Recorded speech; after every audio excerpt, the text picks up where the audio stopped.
We stood tall and we stood firm in response to Donald Trump's recklessness. And tonight, after poking the bear, this bear roared with an unprecedented turnout in a special election with an extraordinary result. In what's being called a historic moment for California politics, voters have overwhelmingly approved Proposition 50, a redistricting measure that could reshape not just the state's congressional map, but the balance of power in Washington. More than 63% of Californians voted in favor of Proposition 50, halting the state's independent redistricting commission until 2030.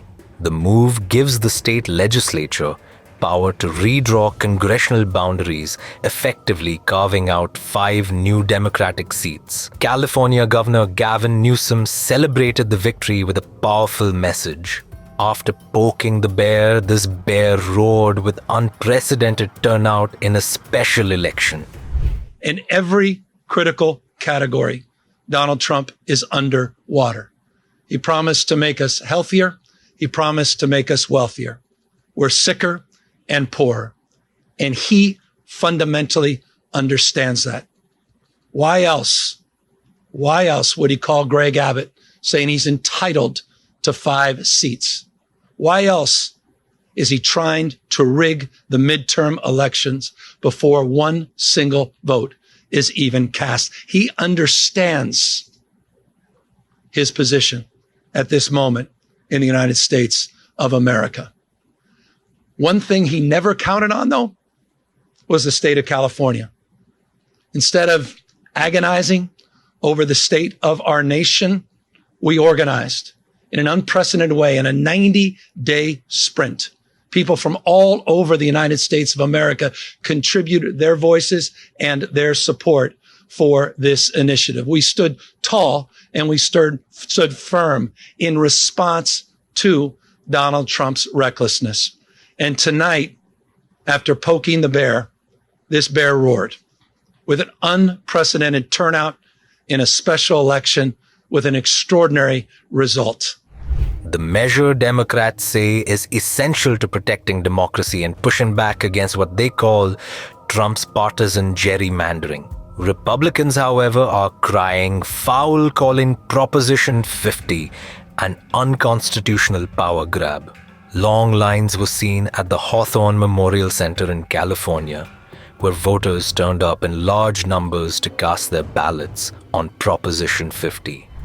So I voted yes on Proposition 50, and for me, it means for everyone to be able to have that right to vote, to be able to share their opinions, to be able to vote for who we want to be in office, to be able to have that kind of opinion, that voice that we all deserve to have.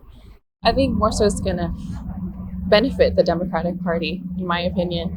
I think it's important for minorities to get involved, especially in inner cities, communities like this, to really have a voice and to really have people to stand up for them versus, it being one-sided. I voted yes for it, more to just keep things as they are and give everybody across the country a chance. This impacts the U.S. House of Representatives representation from California and Texas. So I'm interested in keeping things balanced as they are. I would imagine that it's going to just keep the pace with what's being done in other states. So I don't think it's going to have a positive or a negative impact on the Democratic Party or the Republican Party. I think it's going to just maintain the status quo. Give everybody the same fair chance that they've had before. For Governor Gavin Newsom, Proposition 50's passage is more than just a political victory.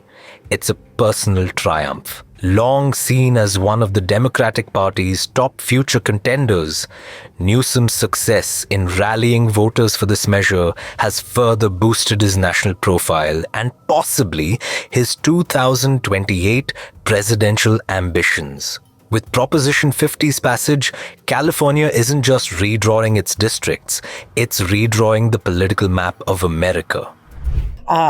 Desperate times call for desperate measures. This is not something that I think any of us would think that we would have to do, but we have to be active. We have to be proactive. We have to make a stand, and that time is now. That time is now.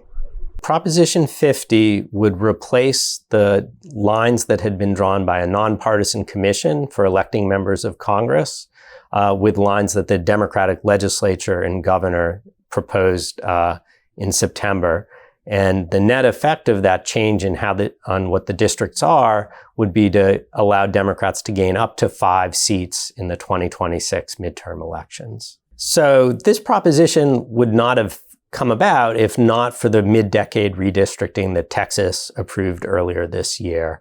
Californians have generally liked their nonpartisan redistricting commission, so there hadn't been any real discussion of overturning that until Texas earlier this year moved to gain 5 seats for Republicans through a mid-decade redistricting, which then led Governor Newsom to propose this for California. The Institute of Governmental Studies surveyed 8,000 California registered voters, and we found, first of all, that about 71% of them said that they had heard a lot about this proposition, which suggests a lot of engagement.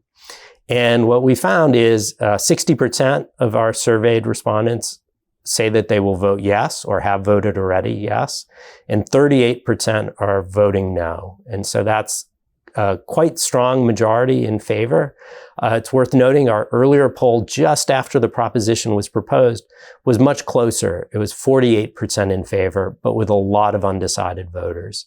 And what this poll suggests is that undecided Democratic voters and undecided voters from constituencies that lean Democratic, people of color, younger voters, women, all broke decisively in favor of the proposition. Proposition 50 is important. It is really, I think, a crime and a terrible thing that we have to come in this state to do something like this, but it is temporary, but it's important. We have a current administration that is whisking away with the stroke of a hand food programs for the hungry, housing, equal opportunity. It's I never thought that in this day and age, and I'm a kid born in the 50s, that would think that we'd have to go to such extremes. But it's important. So proposition yes, here in California. I'm a proud Californian. I'm proud of our governor, Governor Newsom, to take this stance. Because it's wrong to try and rig the elections by getting more votes in other states. It should be done by the people, for the volume of people in the area. Just group that area together and say, okay, you vote for your constituent. But right now it's just crazy. People are trying to get more votes so they can have more control, and it's just out of control right now. So I'm going to support it. Yes, we're right now in an era of extraordinarily narrow majorities in the House of Representatives. That hasn't been the norm historically, but in recent years, it's come down to 3 or 4 seats repeatedly in terms of who holds the majority. And that's actually the reason that both parties are being so aggressive with these redistrictings, because they need to get every advantage possible to try to get that majority.